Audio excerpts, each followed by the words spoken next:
The following is a production of DallasCowboys.com and the Dallas Cowboys Football Club. How about them Cowboys? Yeah, go Cowboys! This is Mick Shots. Streaming live on DallasCowboys.com and the official Dallas Cowboys app. Now, here are Bill Jones, Everson Walls, and Mickey Spagnola. Well, it is an off-season version of Mick Shots, and I thought here inside the SWBC podcast studio we might get a... There it is. There it is. Exactly what I was hoping for. We're just reminiscing. Is that for the Senior Bowl coming up? No, it's not for the Senior Bowl. Man, we can't. I love it, but it kind of lifts my spirits a little bit because it's gray outside, but it's really not. Still gray inside. Yeah. No, it's not. Not today. Not today. Not today. There's a reason that we are playing Stampede, because the offseason starts now, and there's good news here in Cowboy land. Talk to me, William. The What's defensive coordinator is staying. Still here. Dan Quinn Still remains here. a Dallas Cowboy. He wants to win a Super Bowl a year from now.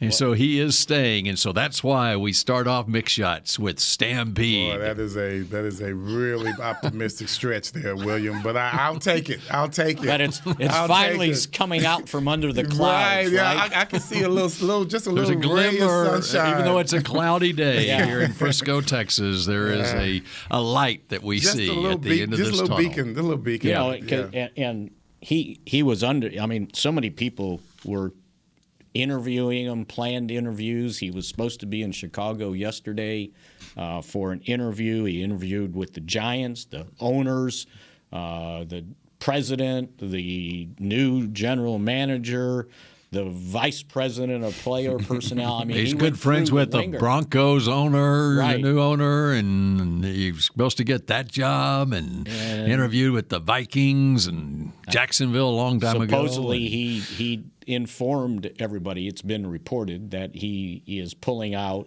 and staying with the Dallas Cowboys. I mean, he had the Giants, the Bears, the Broncos, the Vikings, and Miami either interviewed or scheduled interviews. And I thought the Giants thing might be real, just because of going back home, basically. Right. Grew up on the other side of the Hudson in New Jersey. And he interviewed well everywhere. Oh, the guys from the Giants.com, our good friend Schmelk, called me, and we did an interview on Thursday, and we were talking about him and what he does, and he goes, "What's his best quality?"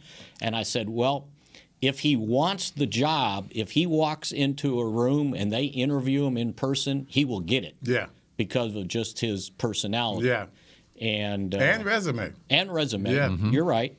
And what he did here, the dramatic turnaround. Just adds to it, yeah. But, I always, just the way he sort of tiptoed into it, I had this sneaky suspicion, no, this is going to have to be perfect. Wanting to wait until after the season before he did any of those interviews. And just the way he answered I the know questions. just what happened, guys. Okay, see, I was one of those guys, came out of college. I was never recruited coming out of high school. It was never a big deal. I didn't get any of those trips, recruiting trips and things of that nature.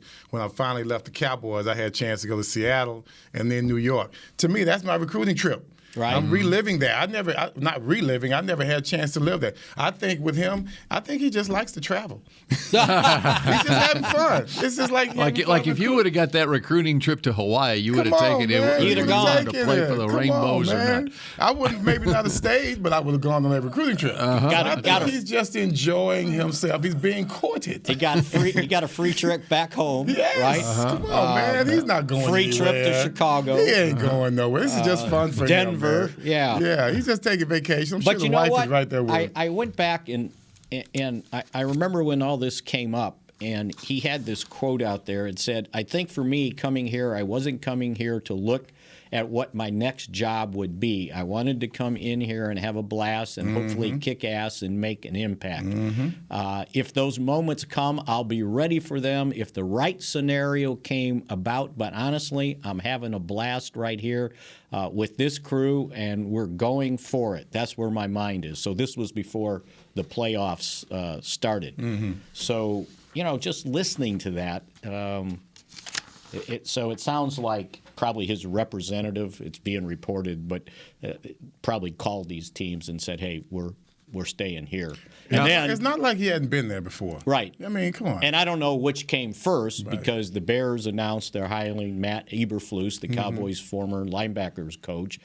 And this will make you feel old. The Broncos hired Nathaniel Hackett, the son of Paul Hackett.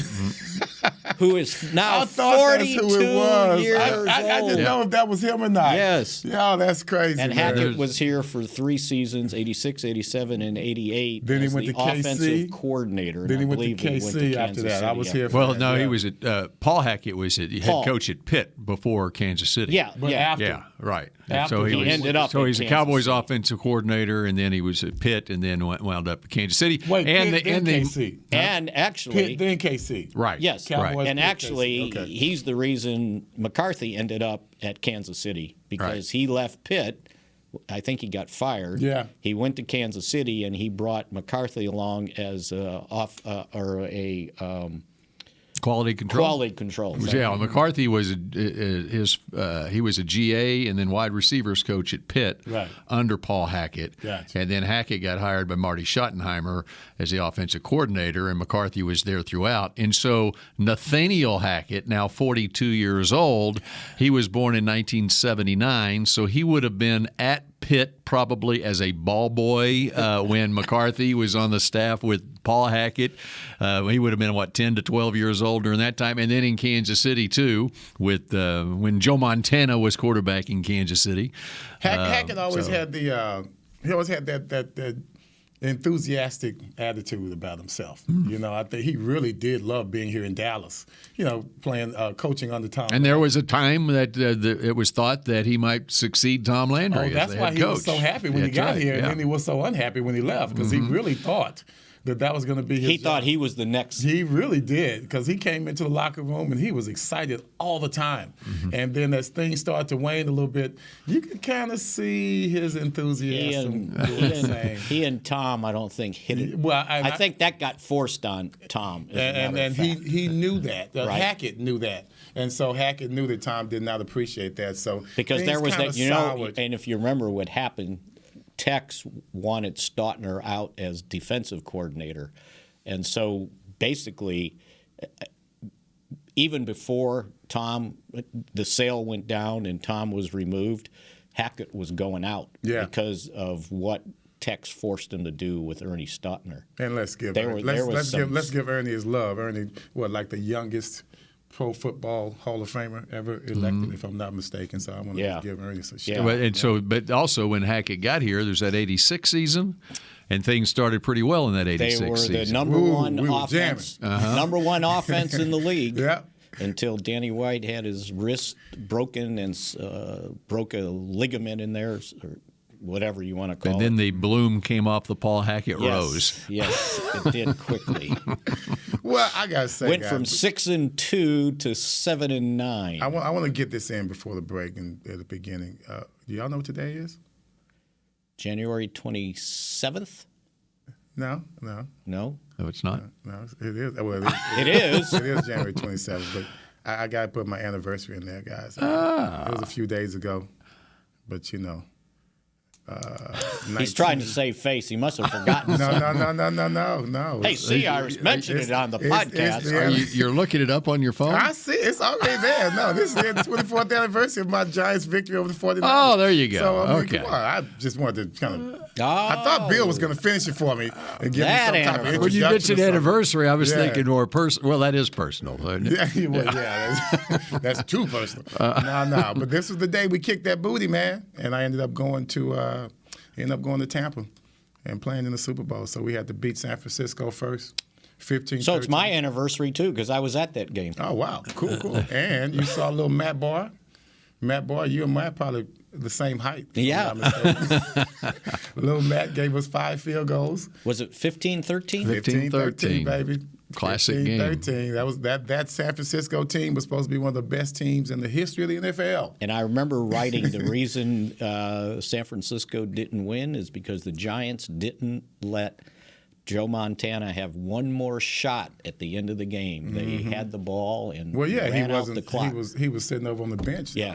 No, I'm sorry. He was laying on the bench. That was the key. Yeah. He said, they said, what happened, Joe? He said, what do you hurt? He said, what does it hurt? He said, everywhere.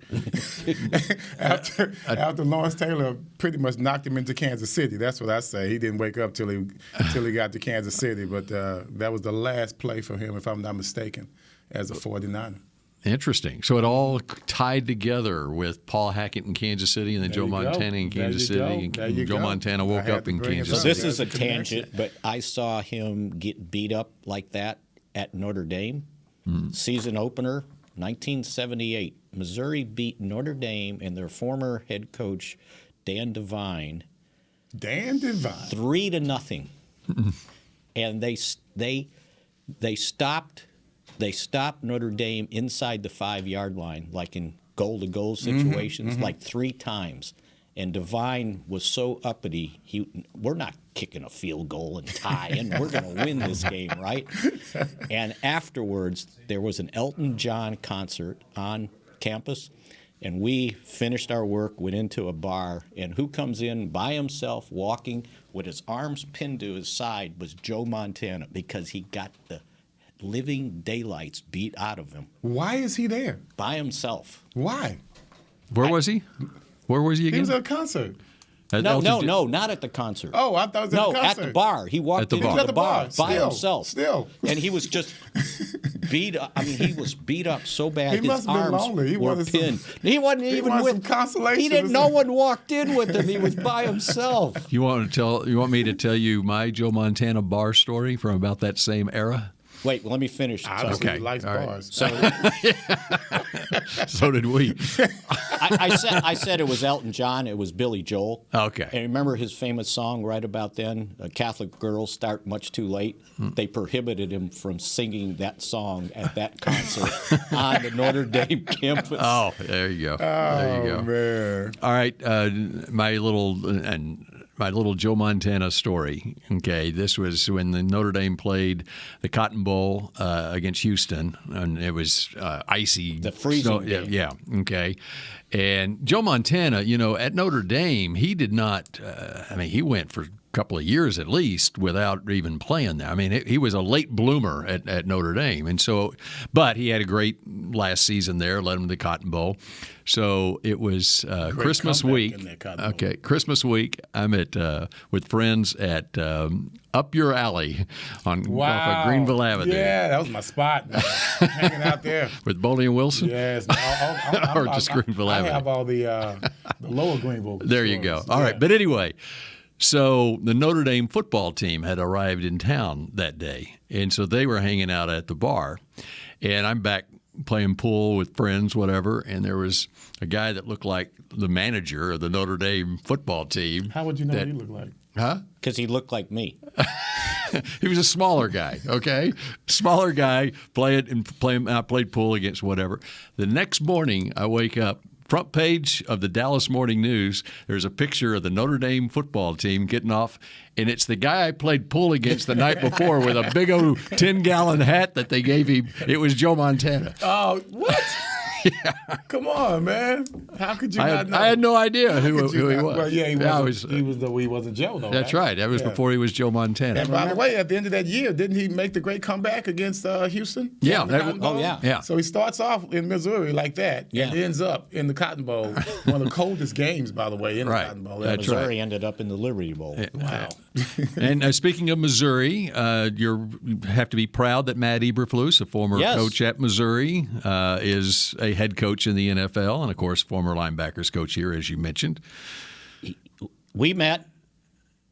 No, it was here. I was thinking of Zim Zim and I met in '79 as he was a graduate assistant. But good for Eberflus. No, that he's got he's worked, head coaching he job was at good Chicago. Here. He was real good here, and had they not hired him when they did, he probably would have been the defensive coordinator here at some point. Well, and he had so much respect for Rod Marinelli, right? Too. Right, exactly. And so he winds up going to Indianapolis, and they've had a pretty good defense up there. And now he gets his chance. So it'd be interesting to know. I mean, obviously it came down to Quinn, Eberflus, whatever. And was Quinn offered it, or was exactly? So we don't know which came first. Did I pull out, or did I pull out after I knew I wasn't getting the job? Yeah, that always kind of takes place, but.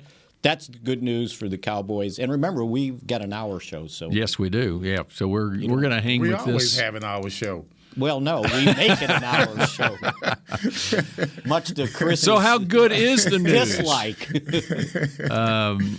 How good is the news that Dan Quinn is coming back? Yeah, I think that's really good news to have some continuity with the defense. The C word. And hey, he's got a couple of really good players that maybe he looked around and said, "Okay, I'm staying with these guys." Mm-hmm. And they're Parsons, young. Trayvon It's not that they're just good players. Yeah. These are young players that he can deal with. That part to me probably makes him stay more than anything, because where you're going to find that type of youth and talent, but anywhere on the Cowboys defense. You just can't jump at the first head coaching job that comes around after. Obviously it was, and his experience in Atlanta, he learned a lot from that experience too, making sure that it's the right spot to go to, especially when you've got a great job as it is right now, especially great young talent on this Dallas defense. Right. And he, as I think it was Tom Pelissero, whoever said, okay, He should be a hot name again next year. Okay, yeah, he should be a hot name again next year if things go right. And you also, if you're going to take a head coaching job, what's the first thing? Well, the first thing you're probably looking at is the organization, right? How it's run, the GM. Now, who's my quarterback? Because there's a reason why these other guys are getting fired. Right. Because they didn't have a quarterback, usually. Right. So think of the name. Yeah, think of the teams that he interviewed with, and with the Giants, Broncos and their quarterback situations. Broncos. Giants, Quinn probably looked at Bears. the Giants Bears. defense and said, Jalen Smith's on this team. I'm out. Heck no. Miami, who knows what's him. going to happen with Minnesota. So, yeah.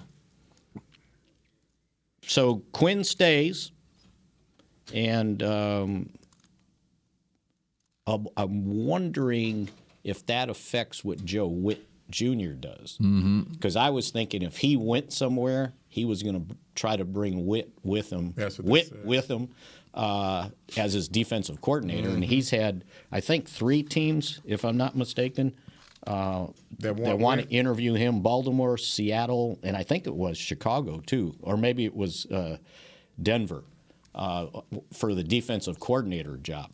So he was in demand too. I wonder if he'll, I guess you don't have to let him leave to be a coordinator, do you?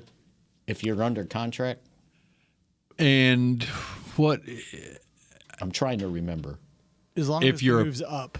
It's an upward move, then okay. What is officially his title here? Pass game coordinator. So does that count? Is that a coordinator job?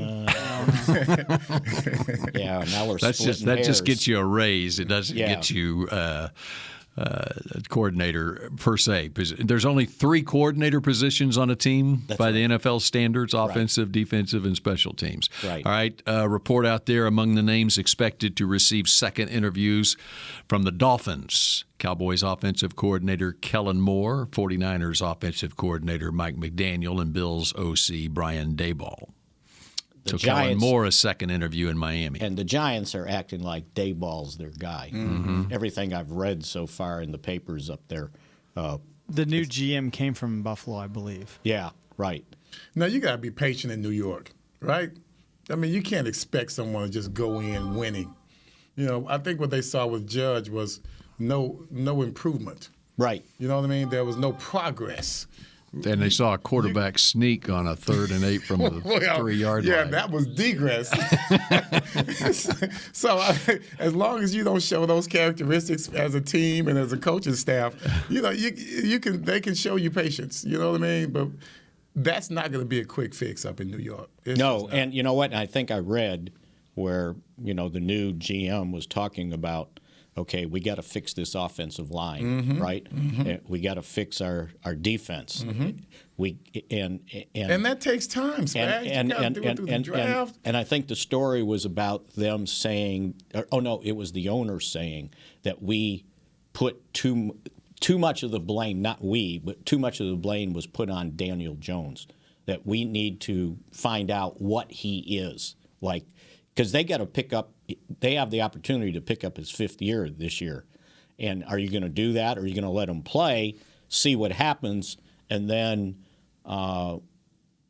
you can franchise tag? I never thought they put a good offensive line around him. No. If they did, then the injuries must have come up and bitten them in the butt. And I'll guarantee you that probably one of the reasons, if Jason Garrett and Judge butted heads, Jason wanted to put an offensive line out there, and they just didn't do it. Seemed to refuse to do it and tried to piece it together. But, yeah, so. Now, they used the 4th pick in the draft last year on a left tackle, Andrew Thomas. Yeah, wrong guy, huh?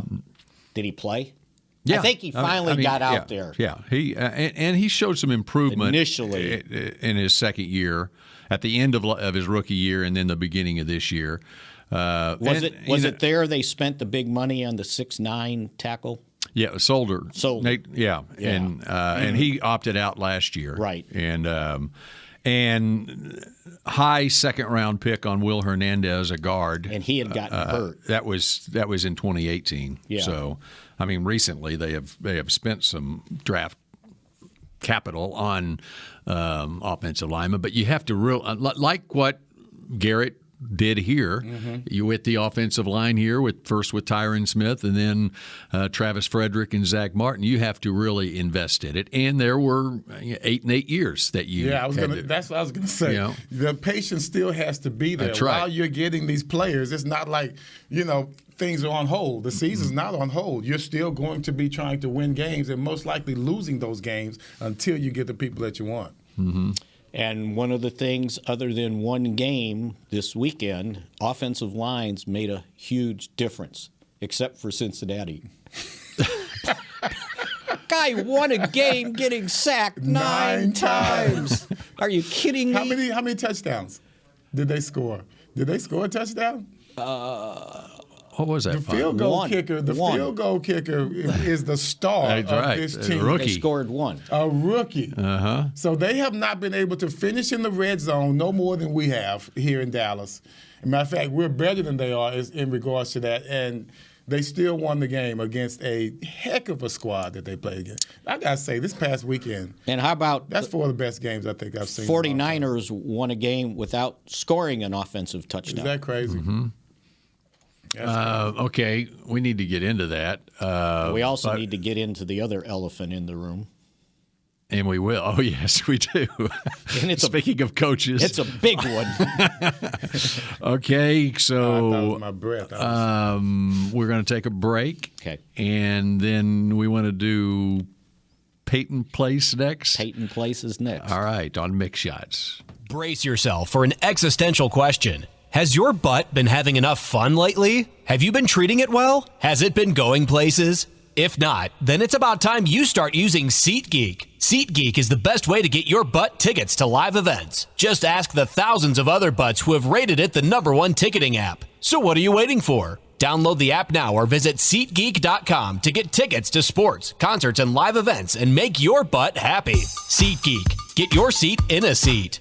Want to use what the pros use? How about the official men's skincare brand of the Dallas Cowboys, Jack Black? Right now you can get the Jack Black Starter, a curated collection of Cowboys locker room favorites for just $10 with free shipping. The starter includes 4 Jack Black skincare favorites plus a full-sized intense therapy lip balm. Go to getjackblack.com/Cowboys and use the code word TEAMJB. That's getjackblack.com/Cowboys. The Jack Black Starter, $10, free shipping.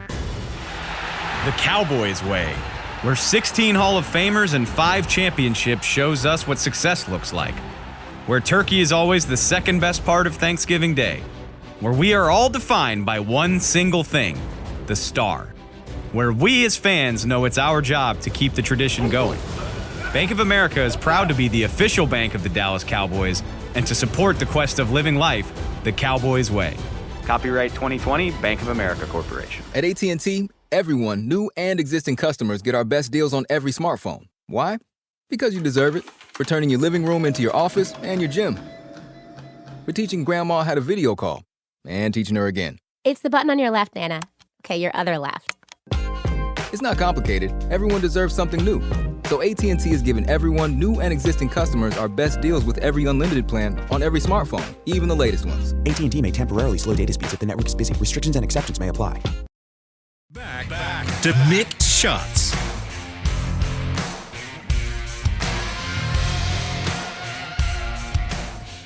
Whether you're watching from home or cheering in the stands, with SLR lenses, you'll see every exciting play.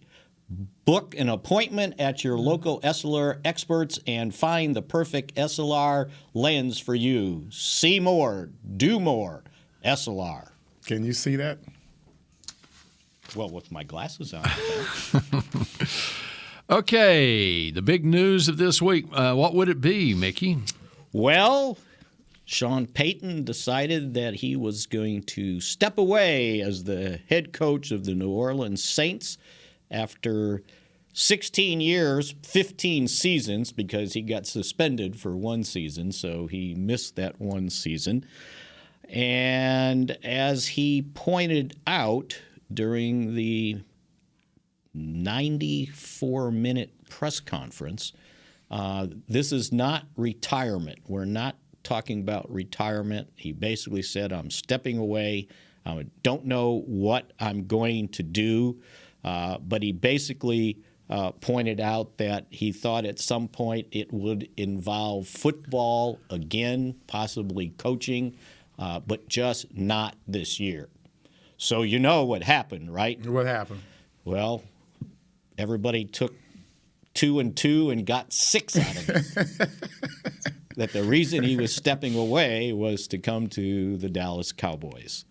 And he was pretty specific about, I'm pretty sure I'm not coaching this year. Pretty sure? He said pretty sure. So, you know, he's got 3 years left on a contract.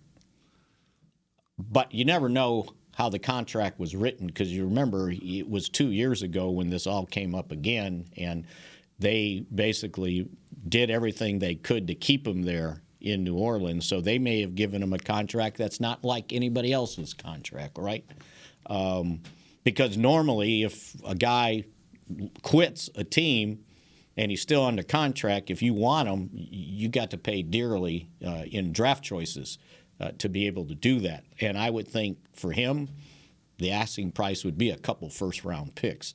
But who knows what the contract says? He may have a clause in there that, you know, releases him right away. Yeah. Yeah. Who knows? Or if he just sits out a year, who knows that, you know, they can come back and do something else the next year. So I would imagine this is going to hang over the Cowboys' head for quite some time. Oh, yeah. This is going to be the talk of the offseason. There's no doubt about it. And the season. Yeah. You mean like so this is whatever. If the Cowboys lose a game, well, Sean Payton wouldn't have lost. He's going to go into broadcasting. And he also went into that. Well, let's hope he doesn't broadcast one of our games. And he put that's a disaster right there, Bill, waiting to happen. He put that out there, by the way. He said, you know, he goes, and let me set the record straight on this. He goes, there's all these reports out there that I'm going to jump into the media, radio, TV, and he goes, you know what? I haven't talked to anybody. And he went on to say he called his agent and said, am I missing something? But then he said, but you know what? He said, I think I would like to do that, and I think I'd be good at it. He would be. Exactly. He didn't. There didn't need to be any conversation. Right. You can just tell. He did. How long was that press conference? 94 minutes. Okay. There you go. Yeah. All right. He's practicing now. That's And you know what? He's practicing. He answered every question. And they kept coming. At some point, I'm going, these people are going to run out of questions, right? How much more can you ask them? How is he? How was he in each of his press conferences? Is he that open about his? He apologized for how he was when he first got there because he had a little bit of Bill Parcells in him when he started, right? And probably after winning a Super Bowl. And then after the Super Bowl, he lightened up, and evidently they started a new deal there. It was a Christmas. Every Christmas, there was some sort of ice cream shop in New Orleans that was famous, and he sent ice cream to all the media guys that covered the team every year. Nice. Somebody asked about it, right? Are we going to still get our ice cream? He goes, oh, yeah, sure. I'm not going anywhere. He probably talked with Jimmy Johnson somewhere along the way. Yes, I'm sure. And figured out, okay, here's how you get the media on your side. Right. And you go during training camp, right after practice, go across the street to that Mexican restaurant and drink a few Heinekens with the media, and you'll get them on your side. He actually went as far as to say, I appreciate every one of you, talking to the guys that were asking questions. And, it's not a big media contingent, right? You got basically one newspaper, right? And actually two, Baton Rouge counts, covering you, and then the smaller papers in the outside areas. Yeah, it's a smaller market, New Orleans. And, but yeah, he's another guy. He gets in the room, he's going to talk you into hiring him. Yeah, but so it's whatever he wants to do. But he's going to get a broadcasting job, and it's going to be a high-profile one. And I think he's going to be so good at it that he's going to make so much money doing NFL games. Why do I want to work this hard coaching? Right, and it may be a studio, who knows? But I think I like as a TV person. I think I would like him in the booth doing games more so than in the studio. Yeah, because he has all the knowledge. I mean, it's almost like a Romo thing. He's got a Romo thing. They see the field. There's a lot of guys that are in the booth. They don't see the field. They see the ball, but they don't see the field. And as fans, we only see the ball. Right. So then a guy like need Romo him and to Payton, help me out. Yeah, he's going to let you see further into what the play is. And how old is he about? 58. Okay, but he seems younger than that. Yes, he does. And so just thinking about it, you don't see very many. Obviously, John Madden was an exception. You don't see very many coaches go into the broadcast booth calling games. Right, it's usually former players that are doing that, and the coaches go to the studio. Yeah. Gruden? It's like Cower. Yeah, Gruden was an exception too. Bill Cower. Yeah, Cower was studio. Right. But but Jimmy, not studio. Not color though. No. Yeah, studio. Not as an analyst, Pre a and game post analyst. game. Yeah. But I think Payton would be one of those that if he seems to have the energy to do it. Obviously the difference on that is you're traveling to different stadiums, whatever. I would think that they would like that, but he even threw out a Ted Lasso mention. Oh, yeah. Now I've never seen it. I haven't either. There's something that Lasso does. He gives the owner maybe cookies or something like that. And so when he first started, he said something about Ted Lasso, and he goes, yeah, but, we don't have cookies here in New Orleans. We have beignets. And he got up and he had a box of beignets and gave it to Mrs. Benson, who is the lady owner, right? And so that's going to endear him even more to TV executives. Right? Any pop culture Just references like that you can make, because that brings the non-sports fan. And with all the other stuff that's happening now with, is it Amazon? Yeah. And there's talk that they're talking with Aikman about Amazon, I guess, the Thursday games. I'm not that familiar. And ABC with Al Michaels for Monday night. And so Amazon's going to be sponsoring. They've got games. They'd be Thursday streaming night, games, right? Thursday nights, and so there's talk that they might hire Troy to be their analyst, and then there would be an opening at Fox and on the A team, and so that's Amazon's big-time going to be doing Thursday night games. I'm not sure. I thought that's what they were going to. Or a separate They window? were streaming it. I don't think it's the only way to get it, but I was going to say they're streaming it with their own broadcast team. Yes, and so we can pick it up on. I think. I don't know. I mean, come on. Yeah, they're going to force you to get Amazon Prime. Come on, bro. Yeah. I mean, this is not happening, is it? Well, they're doing it they're doing it here locally, right? Yeah, that's one thing. If you don't get Bally Sports, you don't get the Mavericks or the Stars. But That's right. What is this world coming to? Mm-hmm. Money. Yep. Money. Yeah, That's buddy. right. So anyway, the Payton thing, and okay, so here to clear that up, I'm Yes. just looking at a story on Troy. He becomes a broadcasting free agent after Sunday, okay, and he is weighing offers to return to Fox, jump to Amazon Prime, and do the new Thursday night package on that streaming service, or do both. Okay.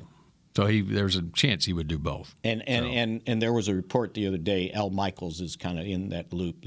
I don't know if his contract's up at NBC, but they're kind of looking at him too. Yeah. So anyway, I've seen this out there, and I went and did it myself. This comparison between Sean Payton, what he did in New Orleans, what Mike McCarthy did in Green Bay.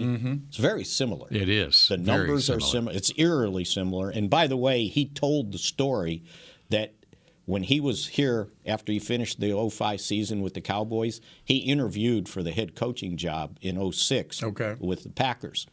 And that McCarthy got. That McCarthy ended up getting, and he said he had had the interview, was in New Orleans for the interview there, and he said he got a phone call from Ted Thompson, the GM, and he said the phone rang, and I saw the Green Bay area code, and he goes, "Oh, I'm going to get the Packers job, right?" And and he grew up in suburban Chicago, went to Eastern Illinois. I never knew where he grew up. Oh yeah, Naperville, Illinois, and he's going, and he got all excited, and they called him to tell him that they went a different direction. He said, "I took my phone and I threw it in the pillow." Well, right? Hey, at least they called to tell him. To tell You him. read And it then somewhere. he got the Saints job, right? So anyway, Payton in New Orleans. And he won a Super Bowl before McCarthy did. The year before. They won back-to-back, 2009 and then 2010, the McCarthy. So 15 seasons in New Orleans. He went 152, 89, a 631 percentage. 13 seasons in Green Bay, McCarthy went 125, 77, and 2, a 618 winning percentage. Sean was 9-8 in postseason games. McCarthy was 10-8. They each won a Super Bowl. They each had Hall of Fame quarterbacks. You got that right. Receivers too. Payton won 7 division titles with the Saints and played in 3 NFC title games. Mike ended up with 4 NFC title games, went 1-3, and 6 division titles. So they almost were exactly in those years. I know someone asked him about his ongoing tussle with referees and bad calls during crucial games. I'm sure someone asked him his opinion on those. Yes, ask Sean Payton about his opinion on those plays that they really. I mean, I don't think it when came you think up. about when you think. Yeah. It did not come up. He got. It did not come up. What's the word I'm looking for in that Minnesota game? Yeah. What's the proper word? That's what I was looking for. What's the PG word? That's what you're looking for. But when you think about that defined his career for the most part. As much as Katrina, defined their career as a team. And he's going to the Super Bowl, right? He's going to the Super Bowl again. And then he'd be ahead of McCarthy on then that he list. would be ahead, right? Let's just think about that, man. I mean, and it wasn't, and that play, that non-call was against the Rams. It was against the Rams, right? That non-call. Right. Yes. From then on, there seemed to be a pattern. Every time they got into a big game, the referees throwing some crap on them, and they're complaining just like the Dallas Cowboys about how the referees always screwing the Saints. So you wouldn't be in favor of him coming to Dallas then if the referees are going to keep that? He would have to consider that. That's something he should consider before he makes his decision if he wants to come back. Right. But to your point, Mickey, going by that track record, they already have Sean Payton here as the head coach of the Cowboys. From a record standpoint, very similar. You guys are so cute. Well, I think what happened is there was this perception that Payton, Sean took them to the Super Bowl every year, or they had all these win. Now, The difference, though, is the Packers had – get this note. The Packers had 13 consecutive winning seasons – 13 consecutive seasons of at least 500 until 2005 when they went 4-12. Mm-hmm. So from 1992 to 2004 – Well, they had Brett Favre. And they had Brett Favre. Payton, when he got to New Orleans, the Saints from 1993 to 2005, 11 of those 13 seasons were not winning seasons. We all know the Saints. They only had 2 in 2002, 9-7. In 2000, they were 10-6. And they hadn't won a division title since 1991. And so during those years were again what? For which one? For the Saints? 93 through 2005. All right, and their quarterbacks were Wade Wilson, the late, great Wade Wilson, Jim Everett, Heath Schuler, Billy Joe Hobart, Doug Nussmeier for one game in 1997, Kerry Collins, Danny Werfel, Billy Joe Tolliver 7 games in 1999, and Billy Joe Hobart for 7 games in 1999. Jeff Blake in 2000, Aaron Brooks until 2004. That's when Mike McCarthy was there. And then so Aaron Brooks was the quarterback until Drew Brees got there in 2006 was when Sean Payton got there as well. So they had those quarterbacks, and the Packers had Brett Favre. And you did that from when? That was from 93 through 06. So Steve Berline before that. Because the Cowboys traded him. Steve Walsh. What did I say? Berline. Yeah. Walsh. Right. You're thinking good times. Was John Fourcade in there too? Fourcade. Ole Miss quarterback. He was. He at least did a game or two at some point. Yes, he in 87 through 90. In 1990, after being traded from the Cowboys to the Saints, Walsh started 11 games and Fourcade 5 games. But he took them to a division title in '91, and the Cowboys. The Saints want to sign me as an undrafted free agent. They were one of the teams, the Buffalo Bills. Keep those Louisiana guys, the Grambling guy. They thought I was going to fall for it. Did you get a recruiting trip? No, I wasn't going to. They didn't offer me a paper bag to go with my trip. So very good. I was no way I was going to New Orleans with. That's all I remember is bags on their heads. So it's no way I'm going there. So, okay. Sean Payton had a lot of success with New Orleans with Drew Brees as his quarterback, Mike McCarthy with first Brett Favre, then Aaron Rodgers. And now, as you look ahead to the conference championship games, who thought Zach Taylor was a good coach until last year when he got Joe Burrow? Who knew him? Exactly. That's right. And, I mean, look at the great coaches in history, right? Mm-hmm. Belichick, Ed Brady. Mm-hmm.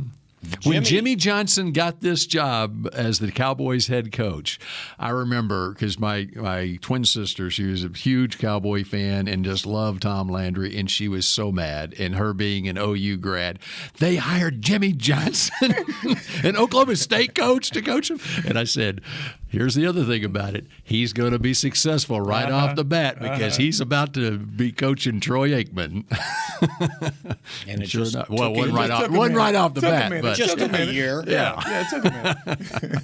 Poor Troy, when they always have to put everybody's records out there, that 0-11 really kills their rookie year. I'm sure the money he's getting right now, they'll put a nice Band-Aid on his feelings. All right, we got one more segment to go here on Mick Shots about we look back and look ahead, these playoffs. And, you know, ever since you notice, Mickey's got his playoff beard going right now. I know, man. He's been going at it. That's all the research he's been doing. Look at it. That's right. And we've got more Mick Shots in just a moment. Before there was a draft, you could size up a cowboy by 3 simple factors: the crease in his hat, the bend of his brim, and his unbending attitude. A man Stetson didn't just protect him from what life threw at him, it projected a rugged, unstoppable spirit. Stetson hats are still American-made with pride right here in Texas. They're still the unofficial crown of all self-respecting cowboys, and Stetson is proud to be on the field with America's team. Find a retailer nearest you at stetson.com/cowboys. Hi, I'm Clint Tillison with... And I'm Jay Novacek, and we're both with... United Ag and Turf. the official tractor provider of the Dallas Cowboys. So, if you need a tractor to bale some hay, a mower to cut some grass, or a gator to get some chores done, get a John Deere at United Ag and Turf. And then, let's get to work. Hey, Jay, that's my line. Well, not today. Get to work with a John Deere tractor package that's just right for you and your budget. Visit UnitedAgAndTurf.com. There's nothing as unique as our eyes, which is why Essilor pioneers ways to make lenses as unique as you. Verilux for super sharp vision, Essential Blue for protection, and Crizal for freedom from glare. 3 cutting-edge solutions in a single unique lens. So whatever your needs, insist on Essilor. Visit your local Essilor experts and find the perfect lens for you. See more, do more, Essilor. New Dr. Pepper Zero Sugar. You deserve it. I do deserve that. You deserve decadent flavor without sugar. And a day at the beach without sand getting everywhere. And a relaxing bath that your children don't interrupt. I deserve all that? It's really just a visual metaphor for Dr. Pepper Zero Sugar. Everything you want, nothing you don't. A visual metaphor on the radio. I do deserve that. Dr. Pepper Zero Sugar. The zero you deserve is finally here. Back to Mick Shots.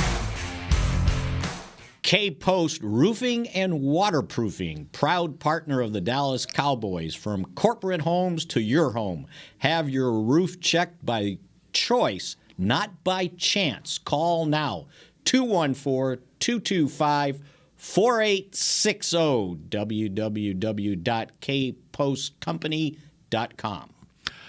All right, Mickey, you got a legal pad. You got papers strewn all over the desk over there. Before we get into the what's going on in these playoffs, is there anything else that you would like to bring up that's on your pads I've got so much stuff here.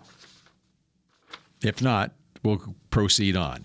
Okay. Well, go ahead. Let's do this. And I went back, and everybody's so distraught over the Cowboys' loss, right? I'm still feeling it. I ain't gonna lie. And because they went 12-5, won the division. Well, when you go back and look at it, the Cowboys, half of those victories were against the NFC East, helping them to a 10-2 NFC record. The only conference losses were to Tampa Bay and Arizona. Mm-hmm. What do they have in common there? Both playoff teams, correct? The Cowboys, when playing teams with winning records, went 5-4, but 2 of those were over the Eagles. And we saw what the Eagles were in their first round of the playoffs. We also saw what the Cardinals were in their first round playoffs. And the Eagles didn't play that last, which they probably should have, right? So they went 7-1 against all the other teams. Denver was the only team with a losing record to beat them, or that's the only one they lost to. And when it came to games against eventual playoffs teams, they finished 3-4, and 2 of them were against the Eagles. Mm-hmm. And the only one they beat was New England, and we saw what happened to them in the playoffs. And in the regular season losses, in 3 of them, the Cowboys gave up 30-something in each game. 31 to Tampa Bay, 30 to Denver, and 36 in overtime to Las Vegas. And in those games, they got beat, but they ended up scoring 29 on Thanksgiving against the Raiders and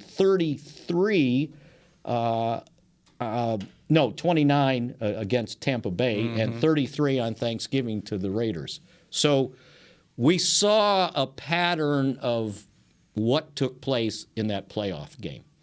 The other pattern we saw were in the games that they got beat, they didn't rush for more than 82 yards. And what happened in the playoff game?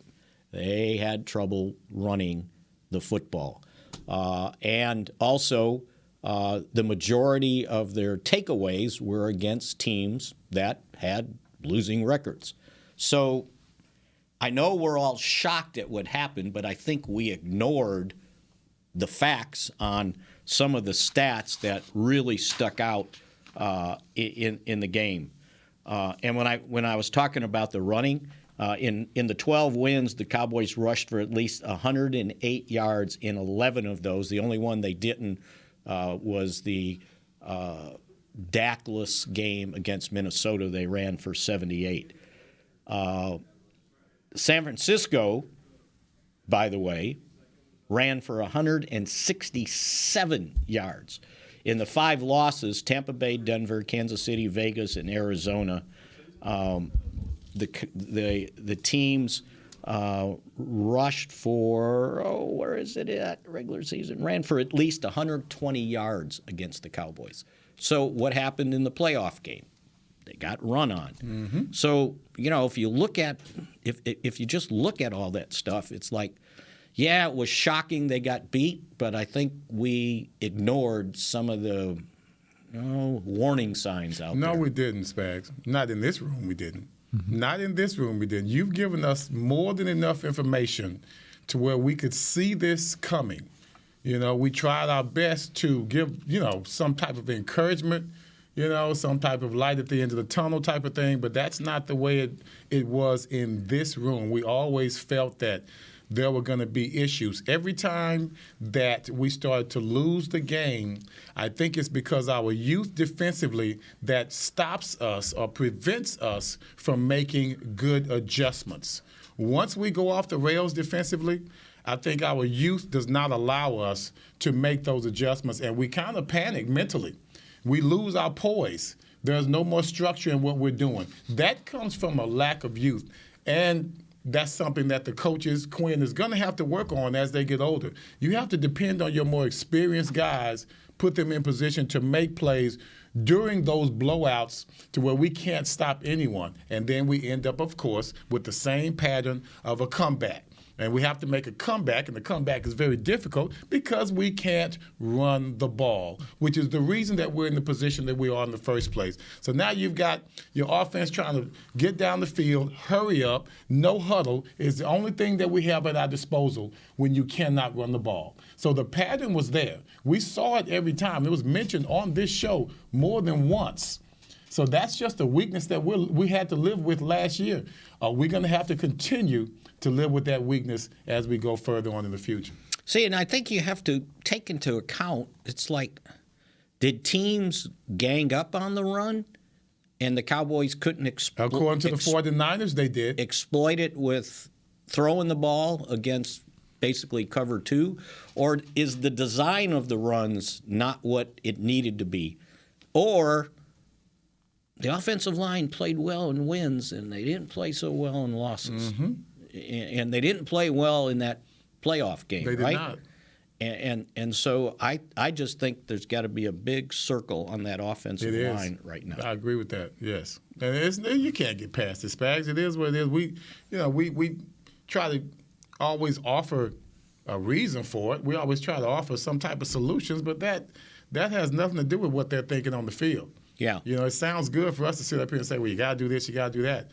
At this point, they are what they are. And we started to always realize that because we were always happy about the I think our best moment in this room was when we beat the Patriots. You remember that? Right. We were so happy about how they had won in Boston for a minute and all that kind of stuff. So we had those moments, but they were very inconsistent. They weren't consistent, right? Were very inconsistent. And in talking about those takeaways, so they finished tied for first in turnover differential with a plus 14.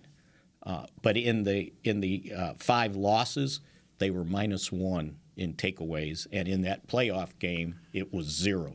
One takeaway each. Let's also realize what it is. We are extremely undisciplined. So our youth keeps coming. It keeps popping its head up. Our inexperience keeps popping its head up. There are games and moments in the games where we can fuss about all our shortcomings, but if we would have just not committed that big penalty on 3rd down, not committed that big penalty on a huge run that puts us in position for a field goal, not commit that penalty when we're trying to get out of the end zone area, and now you're putting us back further because of a holding call. We are an extremely undisciplined team when it comes to penalties, and I don't know who to look to for that. You look to your head coach, of course. But if I'm looking at my offensive line, then what's my O-line coach teaching them? You know, what kind of shortcomings is he dealing with that they cannot overcome? Because those penalties put us in the hole that we're in now. And let's just be real. The penalties are the reason we're not playing right now. And as Everson's pointing out, the Cowboys led the league in penalties. I never thought I'd hear that. Right? Led the league in penalties. And what happened in the playoff game? 14. 14. So we are what we are. We are what we are. Oh, Denny Green. Now, I don't know if we have... Great Denny Green. I don't know if we have time to do this, but we were talking before we started the show about how the Rams were able to get to the ball and spike it with 4 seconds to go. Oh, yeah, that's right. Let's do this. So here's basically what happened.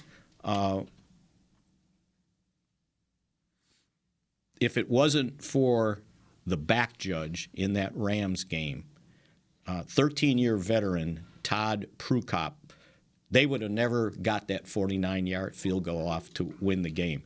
The Rams were at their own 44-yard line, snapping the ball with 28 seconds remaining. Stafford completed the pass to Kupp for 44 yards. 44 yards to the Tampa Bay 12. When Kupp went down, I was watching on the replay, there were 21 seconds left in the games, and the Rams were out of timeout. So with the clock running, here are the Rams making a mad dash for 44 yards, right? Big offensive line to try to get there to stop the clock. That's where the 40-yard that's where the 40-yard time comes in. Yeah, that's right.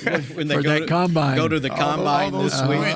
That's the one time that it matters that an offensive lineman can run a 5-flat 40. Pull all his form together. Okay, keep it together, guys. So they were able to. They got there, got set, and spiked the ball at 5 seconds, so there was 4 seconds left. It took that long? 5 seconds. That's when he made sure everybody was. Gotcha. They got to the ball with 8, and he just made sure everybody was set. And then the last guy from Tampa Bay came diving over the line, so he wasn't offsides.